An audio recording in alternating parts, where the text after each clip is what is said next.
खबरों के सिलसिले को आगे बढ़ाते हुए रुख करते हैं दुबई की जानिब। दुबई में बाजवा बरादरी के सपूत चौधरी अब्दुल करीम बाजवा ने सहाफती तंजीम Pakistan group of journalist Sialkot के जिले सरपरस्त आला चौधरी तारिक महमूद गुमन और जिले सदर सियालकोट मोहम्मद शहबाज बाजवा को दुबई आमद पर पुरतकल्लुफ इशाया दिया और इफ्तार डिनर का एहतमाम किया।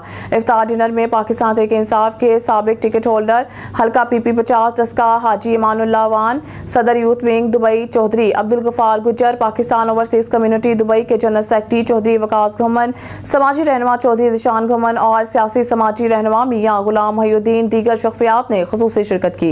इस मौका पर अब्दुल करीम बाजवा ने कहा है कि रमजान मुबारक रहमत, मगफरत और जहन्नुम से आज़ादी का महीना है। इस महीने जहन्नुम के दरवाजे बंद और जन्नत के दरवाजे खोल दिए जाते हैं, शयातीन को कैद कर दिया जाता है। सबसे आला महीने रमजान मुबारक में सबसे आला पैगंबर हजरत मोहम्मद मुस्तफ़ा सल्लल्लाहु अलैहि वसल्लम पर सबसे आला उम्मत मुहम्मदिया के लिए सबसे आला रात शब कदर को सबसे आला किताब कुरान मजीद नाजिल की गई, जिस पर अमल दुनिया और आखिरत में कामयाबी की ज़मानत है। रमजान मुबारक के चंद दिन बाकी हैं। हमें चाहिए कि खुलूस नियत से अपने गुनाहों और नाफरमानियों की तौबा करें, क्योंकि अल्लाह की रहमत की कोई इंतहा नहीं।